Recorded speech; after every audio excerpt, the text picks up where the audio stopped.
नमस्कार। Exam city 94 में आपका स्वागत है। आज हम Uttarakhand police constable practice set तीसरी क्लास शुरू करने वाले हैं और इस क्लास में हमने अति महत्वपूर्ण प्रश्नों का संग्रह किया है।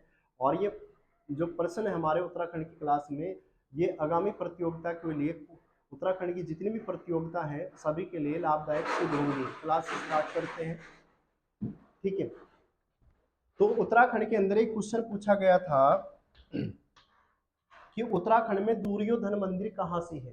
उत्तराखंड के अंदर दुर्योधन मंदिर कहाँ से है, क्वेश्चन कई बार एग्जाम में रिपीट हुआ है। तो उत्तराखंड के अंदर दुर्योधन मंदिर देखने को मिल जाता है उत्तरकाशी। और अगर पूछ ले इस मंदिर में किसकी पूजा होती है, तो कर्ण और दुर्योधन की इसमें पूजा की जाती है। तो इसके बाद अगर बात करें, किस जनजाति की तुलना प्राज्ञ ऐतिहासिक काल की जाति में नहीं की जाती। क्वेश्चन ऑप्शन पे डिपेंडेबल था, तो ध्यान रखिए ये कौन सी जाति हो जाती है, तो शक जाति हो जाती है। अगर बात करें उत्तराखंड में आने वाली पहली प्रजाति, उत्तराखंड में आने वाली पहली प्रजाति कौन सी रही है, तो ध्यान रखेंगे कोल। और अगर कोल प्रजाति के लोग दिखने में कैसे होते हैं, तो ध्यान रखेंगे कुरूप और भद्दे होते हैं। साहित्यिक ग्रंथों में इन्हें कहा गया है मुंड या सब्र, मुंड या सब्र के नाम से जाना गया। तो उत्तराखंड के अंदर अगर पूछ लिया जाए दुर्योधन मंदिर कहाँ से है, तो उत्तरकाशी। और इस मंदिर में किसकी पूजा होती है, कर्ण और दुर्योधन की इसमें पूजा की जाती है। अगर पूछ ले किस जनजाति की तुलना प्राज्ञ ऐतिहासिक जाति में नहीं की जाती, तो हम कहेंगे शक। लेकिन ये भी ध्यान रखना है कि उत्तराखंड में आने वाली पहली प्रजाति कौन सी रही है, तो कोल। और कोल जाति के लोग दिखने में कैसे होते हैं, कुरूप और भद्दे देखने को मिल जाते हैं। साथ में साहित्यिक ग्रंथों में इन्हें क्या कहा गया है, तो मुंड या सब्र कहा गया। इसके बाद एक क्वेश्चन ये भी कई बार एग्जाम में पूछा गया कि कुमार कुमारी प्रथा किस जाति में पाई जाती है। उत्तराखंड के अंदर कुमार कुमारी प्रथा किस जाति में पाई जाती है, तो ध्यान रखिए कोल जाति में पाई जाती है। कोल जाति को हिमालय की प्राचीनतम जाति किसने माना है, तो ध्यान रखेंगे ये माना है तो शिव प्रसाद डबराल। किसने माना है, शिव प्रसाद डबराल ने माना है। अगर पूछ ले उत्तराखंड में कोल जाति के बाद किसका अधिपत्य देखने को मिल जाता, तो ध्यान रखेंगे किरातों का। अगर किरातों का दूसरा नाम क्या है, तो इन्हें किन्नर या कीर के नाम से भी जाना जाता है। और स्कंद पुराण में इन्हें क्या कहा गया, भील के नाम से भी पुकारा गया। तो ध्यान रखना कुमार कुमारी प्रथा पाई जाती है कोल जाति में। कोल जाति को हिमालय की सबसे प्राचीन जाति माना है, तो हम कहेंगे शिव प्रसाद डबराल ने। उत्तराखंड में कोल जाति के बाद किसका अधिपत्य देखने को मिल जाता, तो ध्यान रखेंगे किरातों का। और किरातों का दूसरा नाम क्या है, किरातों को दूसरे किस नाम से जाना जाता है, तो किन्नर या किर के नाम से जाना जाता है। और स्कंद पुराण में इन्हें क्या कहा गया, भील भी कहा गया। एक क्वेश्चन पूछा जाता है घर जवाई प्रथा, कई बार एग्जाम में पूछा गया उत्तराखंड के अंदर घर जवाई प्रथा किस जाति या किस जाति में पाई जाती, तो हम कहेंगे खसों में पाई जाती है। या प्रजाति में कहे तो खस प्रजाति में। टिकवा प्रथा भी पाई जाती है खसों में। झटेला प्रथा भी पाई जाती है खसों में। और देवदासी प्रथा भी पाई जाती है खस जाति में। कुमाऊं और गढ़वाल में सर्वाधिक बौद्ध प्रचार किस जाति के समय, किस प्रजाति के समय देखने को मिल जाता, तो ध्यान रखेंगे खसों के समय। ये क्वेश्चन कई बार पेपर में पूछा गया, परीक्षा की दृष्टि से इंपोर्टेंट हो जाता है। इसके बाद बागेश्वर का झिरोली किस खनिज के लिए फेमस है, ये क्वेश्चन पूछा गया था। तो बागेश्वर का झिरोली हो जाता मैग्नेसाइट के लिए। पिथौरागढ़ का चंडाक हो जाता है मैग्नेसाइट के लिए फेमस। और पोहड़ी का धनपुरा डोबरी हो जाता है तांबा और जस्ते के लिए। अपने उत्तराखंड के अंदर यूरेनियम के संकेत कहाँ देखने को मिले हैं, तो हम कहेंगे टिहरी। और कमेंट करके बताना है टिहरी की स्थापना किस वर्ष हुई थी, टिहरी की स्थापना किस वर्ष हुई थी और टिहरी का पहला राजा कौन था, आपको कमेंट करके बताना है। और टिहरी का अगर एक क्वेश्चन और बताना है, टिहरी का क्षेत्रफल कितना है, टिहरी का क्षेत्रफल कितना है। अल्मोड़ा का राई और चेना पानी, अल्मोड़ा का राई और चेना पानी ये किसके लिए फेमस हो जाते हैं, तो ध्यान रखेंगे शीशे के लिए फेमस हो जाते हैं। और चमोली का मोहन खाल और पोखरी किसके लिए फेमस हो जाते हैं, तो तांबे के लिए फेमस हो जाती है, ये भी इंपॉर्टेंट है। तो ध्यान रखना बागेश्वर का अगर कहें झिरोली तो मैग्नेसाइट के लिए, पिथौरागढ़ का चंडाक कहे तो मैग्नेसाइट के लिए, पोहड़ी का धनपुरा डोबरी, तांबा और जस्ता। यूरेनियम के संकेत देखने को मिलेंगे टिहरी में। और अल्मोड़ा का जो राई और चेना पानी किसके लिए फेमस है, तो शीशे के लिए। और चमोली का मोहन खाल किसके लिए, और पोखरी किसके लिए है, तो तांबे के लिए। इसके अलावा क्वेश्चन पूछा गया था, नैनीताल का काला डूंगी और रामगढ़, नैनीताल का काला डूंगी और रामगढ़ किसके लिए फेमस हो जाता है, तो हेमेटाइट। और हेमेटाइट किसका अयस्क हो जाता है, तो ध्यान रखेंगे लोहे का अयस्क है। अगर बात करें देहरादून, देहरादून का एक धपाली क्षेत्र है, धपाली क्षेत्र है जो किसके लिए फेमस है, तो हम कहेंगे जिप्सम के लिए फेमस है। पोहड़ी की खरारी घाटी किसके लिए फेमस हो जाती है, जिप्सम के लिए। और टीन उत्पादन में एकमात्र जिला कौन सा है, टीन उत्पादन में एकमात्र जिला कौन सा है, चमोली। और चमोली की स्थापना हम कहें तो 24 फरवरी 1960। चमोली की स्थापना कब हो जाती है, 24 फरवरी 1960। क्षेत्रफल में उत्तराखंड का सबसे बड़ा जिला कहेंगे तो चमोली है। और इसका क्षेत्रफल कितना है, तो हम कहेंगे 80-30 इसका क्षेत्रफल है। और चमोली के अंदर ही हम देखेंगे उत्तराखंड की सबसे ऊंची पर्वत चोटी, जिसे कहा जाता नंदा देवी पश्चिमी, जिसकी ऊंचाई कितनी है, 78-17 है। अगर बात करें चूना उत्पादन में पहला जनपद कौन सा आता है, तो देहरादून। उत्तराखंड के अंदर सबसे ज्यादा चूना पत्थर कहाँ होता है, तो देहरादून में होगा। लेकिन चांदी सबसे ज्यादा होगा अल्मोड़ा। और संगमरमर भी देखने को मिलेगा देहरादून। संगमरमर उत्तराखंड के अंदर सबसे ज्यादा कहाँ होता है, तो देहरादून। इसके बाद एक क्वेश्चन पूछा गया था, उत्तराखंड के अंदर मायावती आश्रम की स्थापना किस वर्ष हो जाती है, तो मायावती आश्रम की स्थापना 1899। और ये मायावती आश्रम कहाँ से है, तो चंपावत। तो ध्यान रखना, मायावती आश्रम की स्थापना 1899, मायावती आश्रम कहाँ से है, तो हम कहेंगे चंपावत। लोहो घाट चंपावत के अंतर्गत आता है। गढ़वाल हितकरणी सभा का गठन हुआ था 1901। लेकिन आपको कमेंट करके बताना है कि गढ़वाल समाचार पत्र का प्रकाशन कब हुआ था, गढ़वाल समाचार पत्र का प्रकाशन कब हुआ था, और इसके संपादक कौन थे। इसके बाद अगर बात करें हैप्पी क्लब की स्थापना, हैप्पी क्लब की स्थापना कब होती है, 1903। और कहां होती है, अल्मोड़ा। और इसकी स्थापना किसके द्वारा की जाती है, ये भी कमेंट करके आपको छापना है, पिछली क्लास में बता चुका हूं। ठीक है। अगर बात करें सरवला सभा की स्थापना कब होती है, 1904। और ये स्थापना कहाँ होगी, टिहरी में। गढ़वाल समाचार पत्र आया था 1902 में, और जिसके संपादक कौन थे, तो गिरजादत्त नैथानी। अगर बात करें गढ़वाली समाचार पत्र कब आता, 1905। और इसके संपादक भी कौन थे, तो गिरजादत्त नैथानी। ध्यान रखना, गढ़वाली समाचार पत्र कहां से प्रकाशित होता था, देहरादून से। और गढ़वाल कहां से होता था, लैंसडाउन। ये कहां से आया था, लैंसडाउन से प्रकाशित होता था। अगर पूछ लिया जाए कि गढ़वाली समाचार पत्र के संपादक कौन थे, तो ध्यान रखेंगे गिरजादत्त नैथानी, इंपोर्टेंट है। तो ध्यान रखेंगे यहाँ पे मायावती आश्रम की स्थापना 1899, गढ़वाल हितकरणी सभा का गठन 1901, हैप्पी क्लब की स्थापना 1970, अल्मोड़ा के अंदर डिबेटिंग क्लब की स्थापना किस वर्ष हुई थी, आपसे कह रहा हूं बताएं जरा इसका आंसर क्या होगा। अल्मोड़ा के अंदर डिबेटिंग क्लब की स्थापना कब हुई थी, और अल्मोड़ा अखबार कब आया था। हैप्पी क्लब की बात करें तो यहाँ पे 1903, सरवला सभा की स्थापना 1904, गढ़वाल समाचार पत्र 1902, और गढ़वाली आया था 1905 में। इसके बाद अगर बात करें उत्तराखंड के अंदर हुक्का क्लब की स्थापना, ये क्वेश्चन कई बार एग्जाम में पूछा गया, हुक्का क्लब की स्थापना होगी 1906। गढ़वाल भारत मंडल की स्थापना होगी 1960, और गोरक्षणी सभा का गठन हुआ था तो 1907 में। अगर पूछ ले अल्मोड़ा कांग्रेस की स्थापना 1912, और गढ़वाल सभा की स्थापना या गढ़वाल सभा की स्थापना हुई थी 1914। और ये स्थापना कहाँ होती है, दुगड्डा। और दुगड्डा कहाँ से है, तो पौड़ी। होम रूल लीग की स्थापना 1914, और ये स्थापना भी कहाँ होती है, तो हम कहेंगे अल्मोड़ा। तो ध्यान रखेंगे, हुक्का क्लब 1906 है, गढ़वाल भारत मंडल 1907, गोरक्षणी सभा का गठन 1907, गढ़वाल भारत मंडल, गोरक्षणी सभा, इनका गठन हो रहा है 1907 में। अल्मोड़ा कांग्रेस की स्थापना 1912, गढ़वाल सभा का गठन 1914, और होम रूल लीग की स्थापना अल्मोड़ा के अंदर 1914 में हुई थी।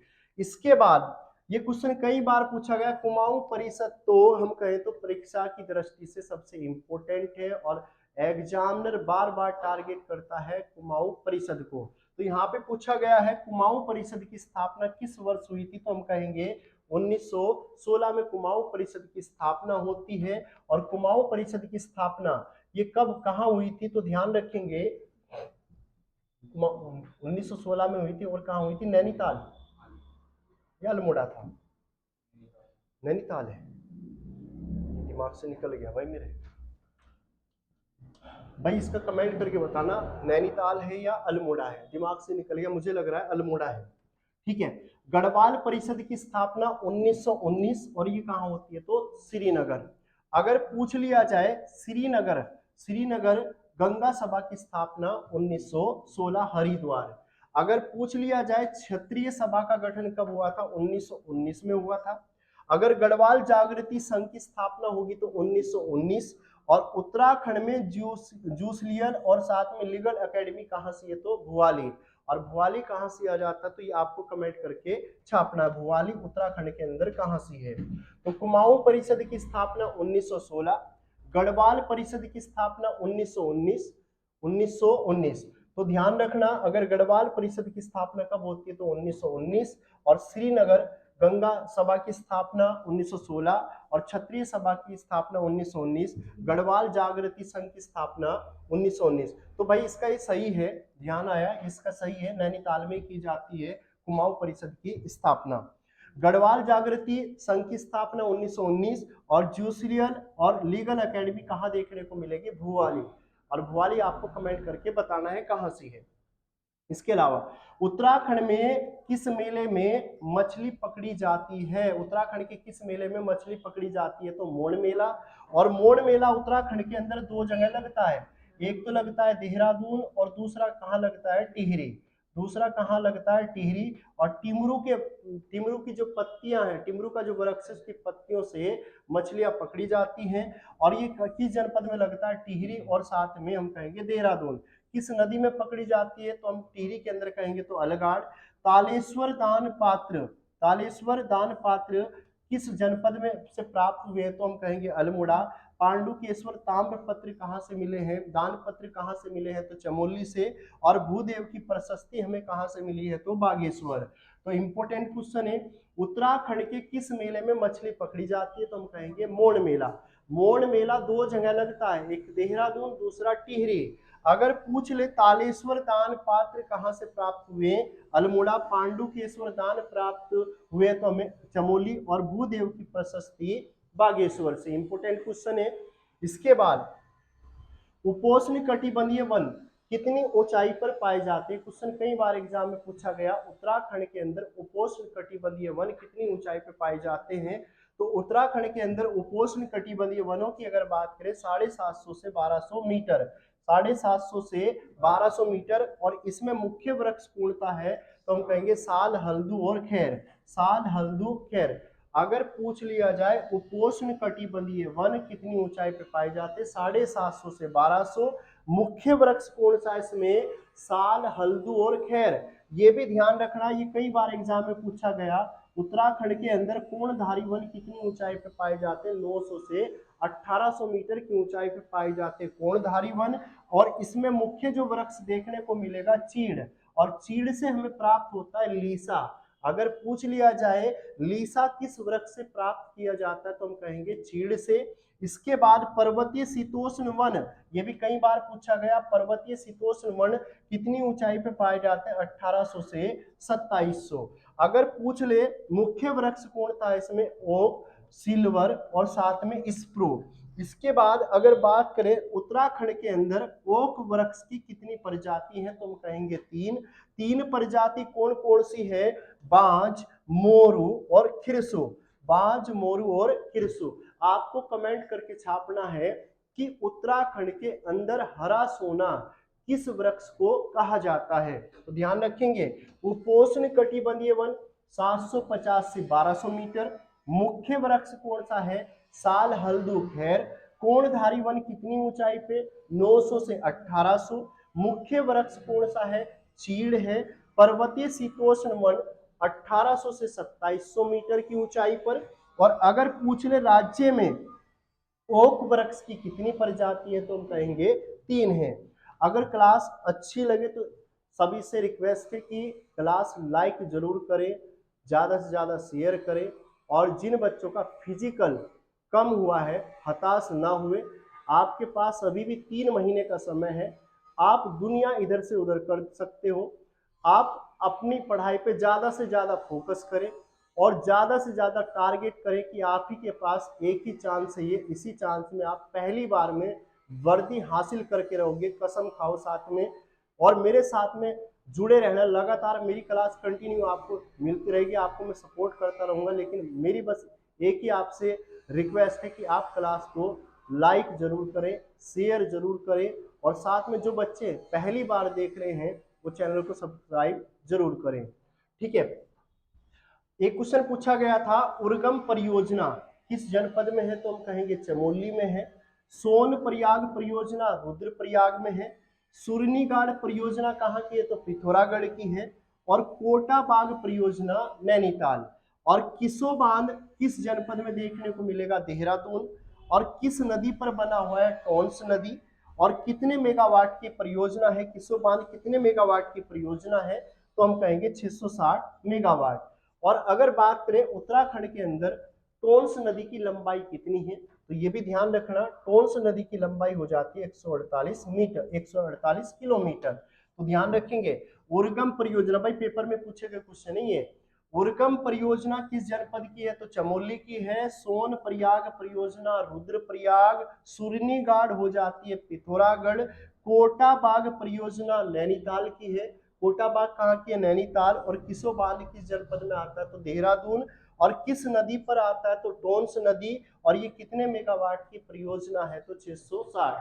आपको कमेंट करके छापना है कि टिहरी जो बांध है, कल अभी हाल फिलहाल में ही पढ़ाया था, जो टिहरी बांध है वो टिहरी बांध परियोजना वो कितने मेगावाट की परियोजना है और इस परियोजना के कितने चरण कहे जाते हैं, इसके कितने भाग है, आपको कमेंट करके छापना है। इसके बाद उत्तराखंड की अगर मैं बात करूं, सर्वाधिक साक्षरता वाला जनपद कौन सा है? ये क्वेश्चन कई बार एग्जाम में पूछा गया। उत्तराखंड के अंदर सर्वाधिक साक्षरता वाला जनपद जो कहा जाता है वो कहा जाता है देहरादून। आपको कमेंट करके छापना है उत्तराखंड की साक्षरता दर कितनी है। उत्तराखंड की साक्षरता दर कितनी है आपको ये कमेंट करके छापना है। अगर बात करें सर्वाधिक साक्षरता वाला कौन सा हो गया तो हम कहेंगे देहरादून। सबसे कम साक्षरता वाला कहा जाता है उधम सिंह नगर। सर्वाधिक पुरुष साक्षरता कहाँ की है तो रुद्रप्रयाग की है। सबसे कम पुरुष साक्षरता कहाँ की है तो हरिद्वार। आपको ये भी बताना है कि उत्तराखंड की महिला साक्षरता दर कितनी है। उत्तराखंड की महिला साक्षरता दर कितनी है आपको ये भी कमेंट करके बताना है। ठीक है, तो ध्यान रखना जरा, अगर पूछ लिया जाए उत्तराखंड की साक्षरता दर कितनी है तो ध्यान रखेंगे 78.82 है।